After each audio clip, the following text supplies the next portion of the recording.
Abnormal. Abnormal. Abnormally. Abnormally.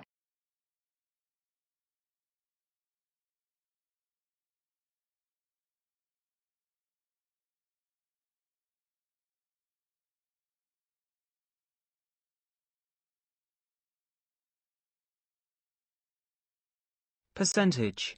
Percentage.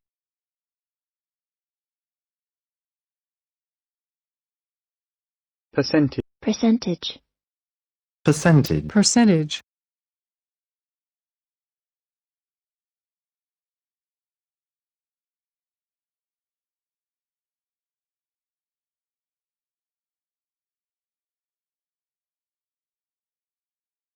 The percentage of school leavers that go to university is about 5%. Tax is paid as a percentage of total income.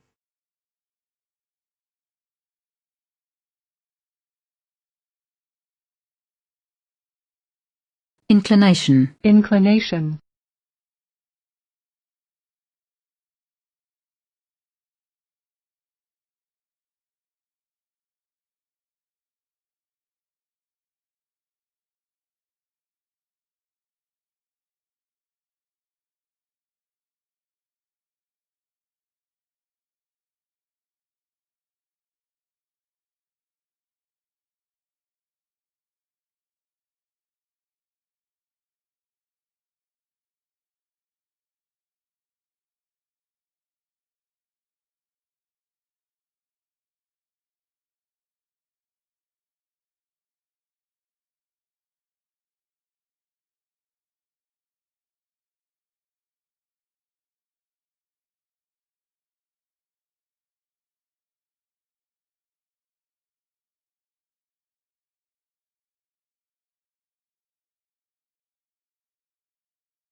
In some cases in which the subjects are just too complex for me to understand in the time required, I will turn over the decision-making to knowledgeable others who are more believable than me.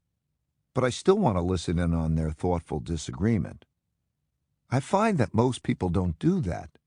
They prefer to make their own decisions, even when they're not qualified to make the kinds of judgments required. In doing so, they're giving in to their lower-level selves. This approach of triangulating the views of believable people can have a profound effect on your life. I know that it made the difference between life and death for me. In June 2013, I went to Johns Hopkins for an annual physical, where I was told I had a precancerous condition called Barrett's esophagus with high-grade dysplasia. Dysplasia is an early stage in the development of cancer, and the probability that it will turn into esophageal cancer is relatively high, about 15% per year. Cancer of the esophagus is deadly, so if left untreated, the odds were that in something like 3 to 5 years I'd develop cancer and die. The standard protocol for cases like mine is to remove the esophagus, but I wasn't a candidate for that because of something specific to my condition.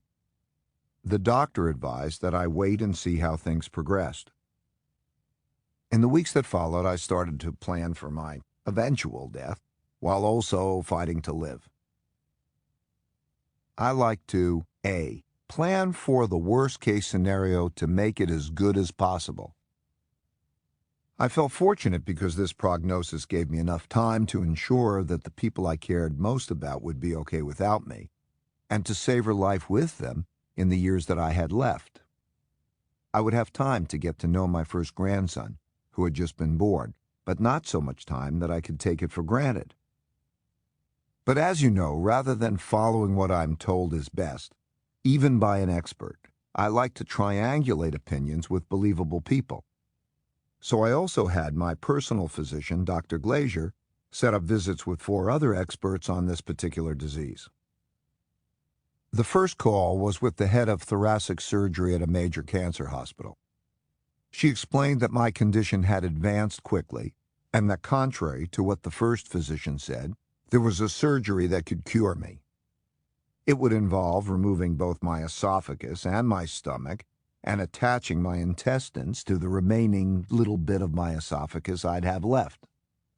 She estimated that I'd have a 10% chance of dying on the operating table and a 70% chance of a crippling outcome. But the odds were in favor of my living, so her recommendation was clearly worth taking seriously. Naturally, I wanted her to speak to the doctor from Johns Hopkins, who originally diagnosed me, and recommended a watch-and-wait approach, so right then and there I called the other doctor to see what each would say about the other's views. This was eye-opening.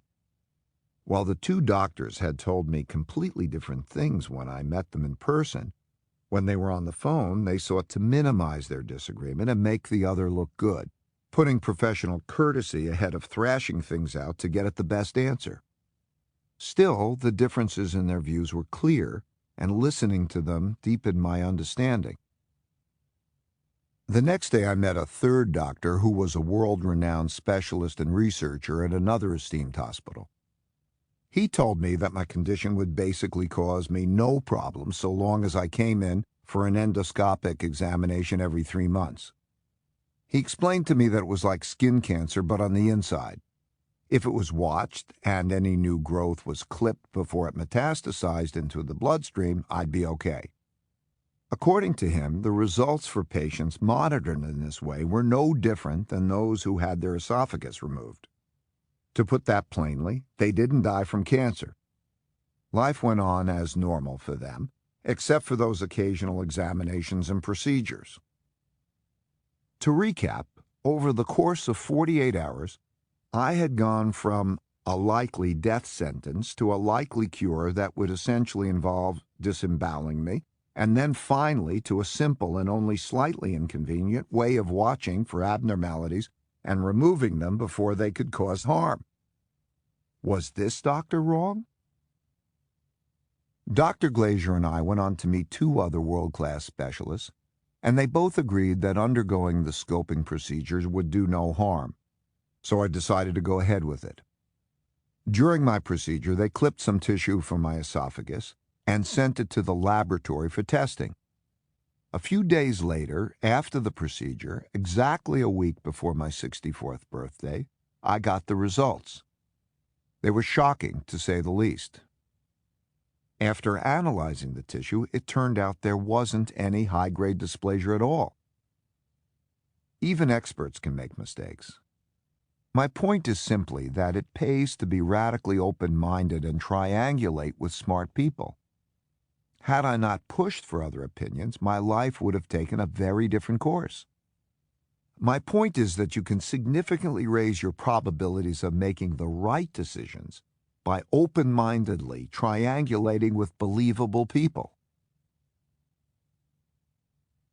Principle 3.5. Recognize the signs of closed-mindedness and open-mindedness that you should watch out for. Bribery. It's easy to tell an open-minded person from a closed-minded person because they act very differently.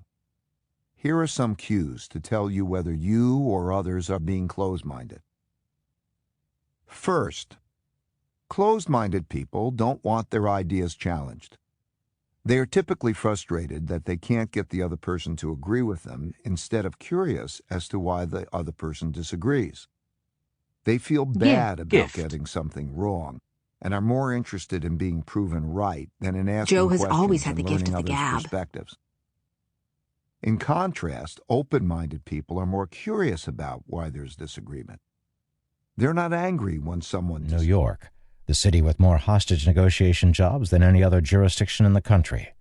And this happened to be my very first feet-to-the-fire, in-your-face hostage job.